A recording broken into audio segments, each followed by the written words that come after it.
How you doing, sir? What's your name? Steven DeLima. Steven DeLima. I noticed you in front of a truck. What's that behind you? That's my Ram dually.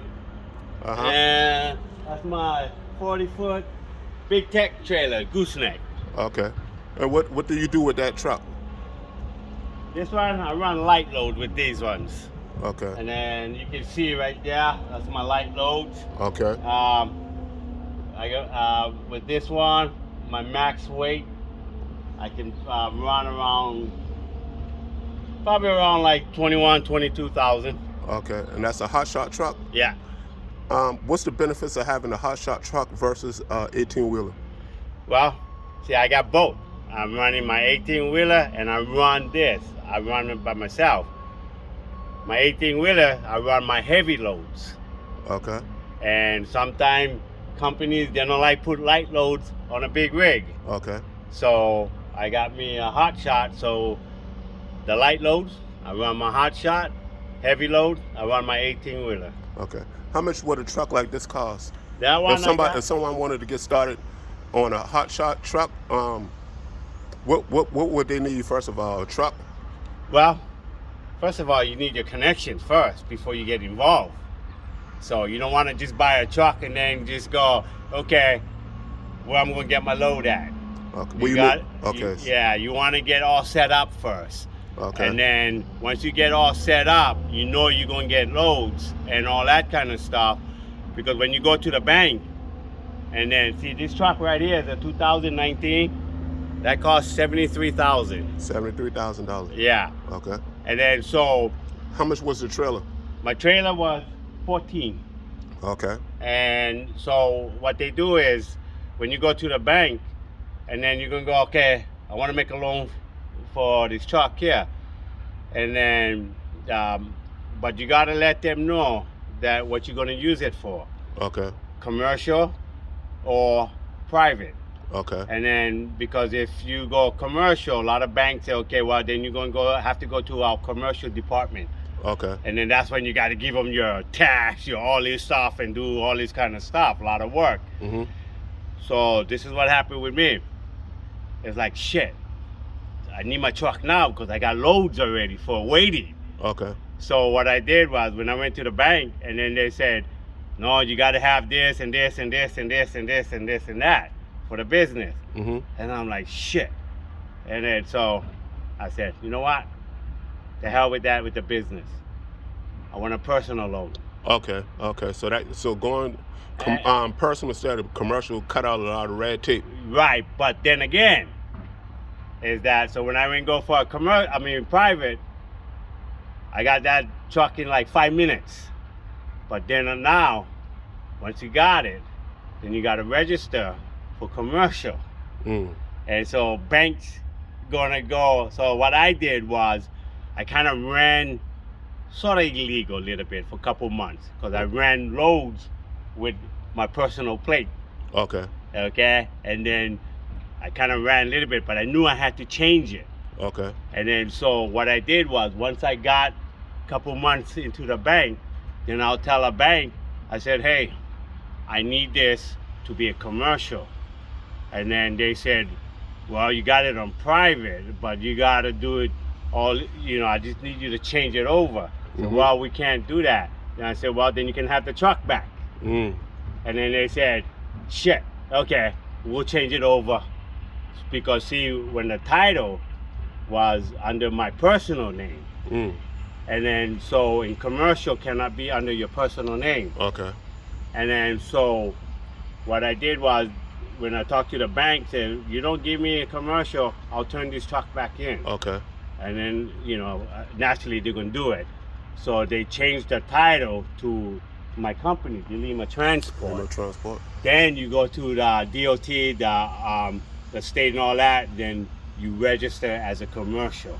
Mm. And so did you have to submit a business plan as well? No. The business plan would help.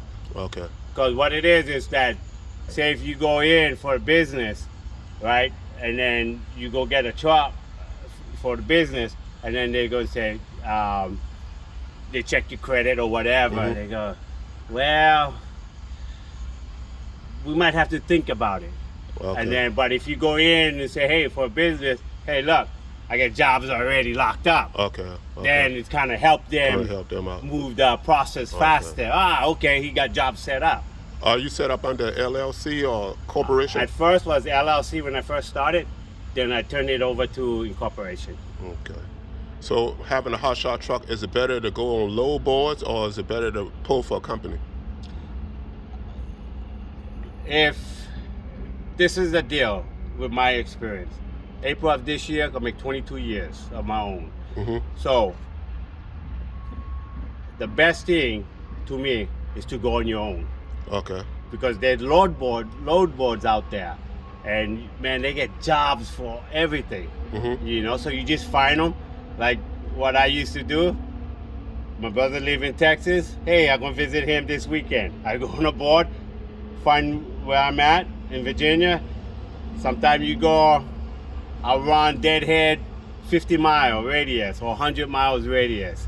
I'll run out there, Deadhead, for get a load. What does Deadhead mean? You have nothing on your trailer. Nothing on your trailer. Okay. Yeah, and then from there you go. You see, oh, okay, here's 50 miles away from my home. Going to we're at 20 miles away from my brother's house. Then I'll go in and take that load. Okay. And then so go visit my brother, getting paid for it, and you can do two things. As I going down, I know I'm gonna stay with my brother for about 2 days. As I going down, I'm already finding loads coming back. Okay. And then and like with me, I don't go from here, and then home.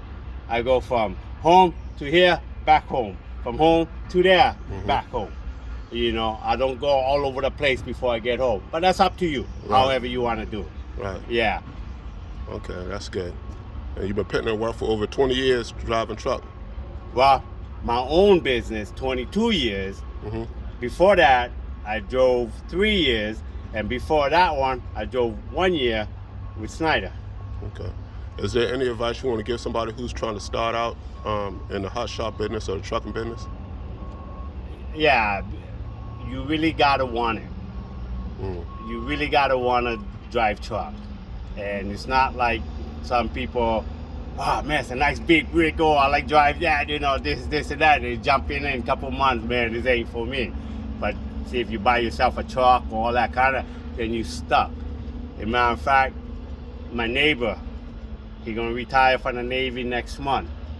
And he been asking me, we good friends, we like brothers. And he been asking me about trucking because he like what I do. You know, I'm home, I'm gone, you know, and stuff. And the money is there. Believe it or not, the money is there, but you gotta find it. The money ain't gonna just jump to you. And you gotta find it. And another thing, one important thing too that I told my friend is this here. You wanna make money, you better have a personality. Yeah, you got to have personality. Because if not, you go to places and companies over there gonna call whoever and say, hey, don't send this guy back. Right. Or they gonna say, hey, we want you gonna bring somebody for come pick up or this, you bring this guy. I want this guy. So I always have good manners and respect. Exactly, because like with me, for 22 years on my own, I don't have a business card. Never did. Everything was word of mouth. And once you get like that, as a matter of fact, I turned down a lot of jobs. You mentioned something earlier that a major corporation asked you to pull for them. You want to elaborate on that?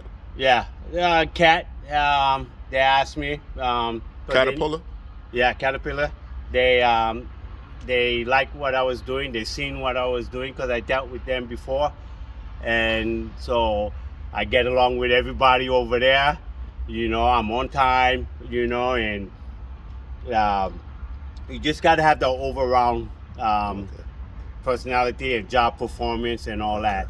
And so they asked me, they want me to pull for them. I said, okay. So we signed a package and everything. So now I'm locked up with them. That's good, man. Thanks for sharing, man. Oh, no problem. All right. Appreciate you. Yep.